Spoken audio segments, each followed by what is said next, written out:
ሰላም ጤና ይስጥልኝ። መጽሐፍ ቅዱስንና ቁርአንን ለማንበብ ነፍሶ ተጠምታለች? እንግዳውስ መልካም ዜና አለን። ባሉበት ሆነው በሀገር ውስጥም ሆነ በውጭ በእጆ ላይ በሚገኝ ስልክ ብቻ አማርኛን ከሀ ጀምረው እንግሊዘኛን ደግሞ ከአልፋቤት ኤቢሲ ብለው በመነሳት በጥራት ማንበብና መጻፍ እንዲችሉ እናደርጋለን። ፕሮግራሙ የእርስዎን ጊዜ ግምት ውስጥ ያስገባ ስለሆነ በቀን ወይም በማታው ፕሮግራም እርስዎ በመረጡ ሰዓት መማር ይችላሉ። አሁኑኑ መመዝገብና መጀመር ለምትፈልጉ በ09 53 61 59 56 በኢሞ ዋትስአፕ ቴሌግራም ደውላችሁ መመዝገብ ትችላላችሁ።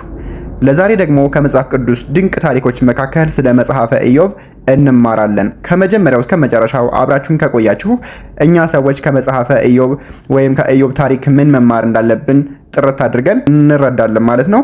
መጽሐፍ ቅዱስ እንዴት ማንበብ እንደምንችል ወይም ጥርት ባለ መልኩ እንዴት እንደምናነብ እናያለን። ትልቁም ነገር ታተርፉበታላችሁ ማለት ነው። አብራችሁን ቆዩ።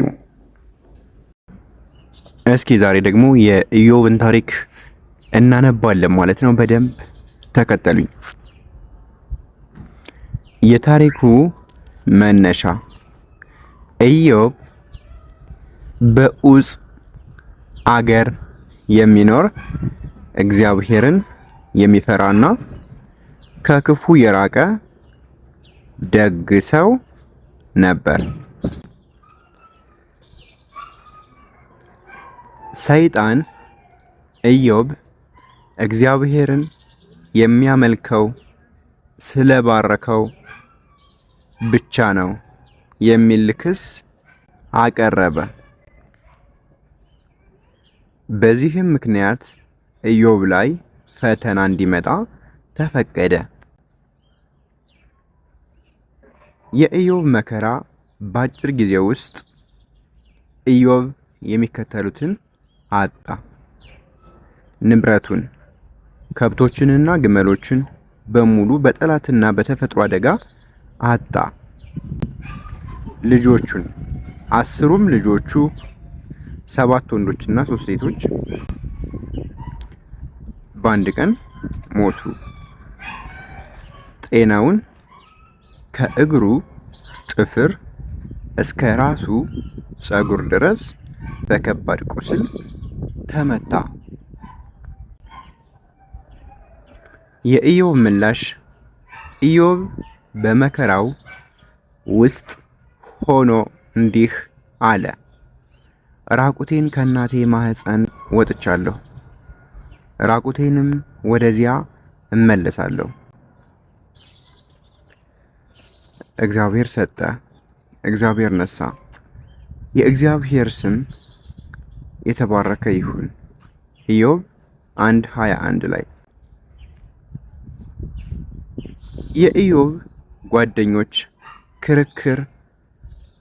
3ቱ ጓደኞች ማለትም ኤልፋዝ፣ ቢልዳድ እና ሶፋር ነበሩ። ሊያጽናኑት መጡ። ነገር ግን ክርክራቸው መከራ የደረሰብህ በኃጢአትህ ምክንያት ነውና ንስሐ ግባ የሚል ነበር። ኢዮብ ግን ንጽህናውን እየተከላከለ ከእግዚአብሔር ጋር ጥልቅ ሙግት አደረገ። የመጽሐፉ መጨረሻ።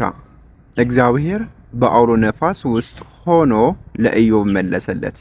በመጨረሻም እግዚአብሔር ለኢዮብ የነበረውን ሁሉ 2 እጥፍ አድርጎ መለሰለት። ሌሎች 10 ልጆችን ወለደ። ኢዮብ 140 ዓመታትን ኖሮ በሰላም አረፈ። እኛ ከሱ ልንማረው የምንችልባቸው ምክንያቶች አሉ። ለምሳሌ መከራ የኃጢአት ውጤት ብቻ አይደለም። የኢዮብ ጓደኞች መከራ የደረሰብህ በኃጢአትህ ነው ብለውት ነበር። ነገር ግን ታሪኩ እንደሚያሳየው አንዳንድ ጊዜ መከራ የሚመጣው ለፈተና ወይም ለእግዚአብሔር ክብር እንጂ ሁልጊዜ በሰው ጥፋት አይደለም። ሁለተኛ በትዕግስት መጽናትን ነው የሚያስተምረን። ኢዮብ ሁሉንም ነገር ሲያጣ እንኳ እግዚአብሔርን አልረገመውም። እግዚአብሔር ሰጠ፣ እግዚአብሔር ነሳ በማለት ያሳየውን ትዕግስት እኛም በህይወታችን አስቸጋሪ ጊዜ ሲገጥመን ተስፋ እንዳንቆርጥ ያስተምረናል። ሶስተኛ እግዚአብሔር ሁሉን ያውቃል። ሰው በመከራ ውስጥ ሆኖ ለምን ብሎ መጠየቁ ተፈጥሯዊ ነው። እግዚአብሔር ለኢዮብ የመለሰለት ጥያቄውን በመመለስ ሳይሆን የእርሱን ታላቅነት የሰውን ደካማነት በማሳየት ነው። እግዚአብሔር ከኛ በላይ ወይም ከሰው በላይ እንደሚያስብ እንድንረዳ ያደርገናል ማለት ነው። አራተኛ እውነተኛ ጓደኝነት ነው። የኢዮብ ጓደኞች መጀመሪያ ላይ አብረውት አልቅሰዋል። ነገር ግን በኋላ ላይ ሲፈርዱበት ወይም ሊፈርዱበት ሞከሩ። ይህ ደግሞ በሰው ላይ መፍረድ ሳይሆን በመከራ ውስጥ ያለን ሰው ማጽናናት እንደሚገባን ያስተምረናል ማለት ነው። አምስተኛ መጨረሻው ያምራል። ኢዮብ እስከ መጨረሻው ስለጸና እግዚአብሔርን የጠፋውን ሁሉ በሁለት እጥፍ መለሰለት። ይህም ከጨለማ በኋላ ብርሃን አለ የሚለውን ትልቅ ተስፋ ይሰጠናል። ባጭሩ ከመጽሐፈ ኢዮብ የምንማረው በፈተና መጽናትን፣ ከእግዚአብሔር መታመንን እና ተስፋ አለመቁረጥን ነው። ስለዚህ በዚህ መልኩ መጽሐፈ ኢዮብን ከመጀመሪያው እስከ መጨረሻው በትንሿ ቅንጭብ አድርጌ አስተምሬያቸዋለሁ ማለት ነው፣ ወይም ተምረንበታል ማለት ነው። ዋናው መልእክቴ መጽሐፍ ቅዱስን እንዴት ማንበብ እንደምንችል ረጋ ብዬ እና ደግሞ በህይወታችን ምን ማድረግ እንዳለብንና መከራዎችስ ቢገጥሙን እንዴት ከነዛ መከሮች መውጣት እንዳለብን ብዙ በትንሹ ቅንጭብ አድርጌ አሳይቻችኋለሁ ማለት ነው። ለቻናሉ አዲስ ከሆናችሁ ሰብስክራይብ ያደረጋችሁ ቤተሰብ ሆኑ።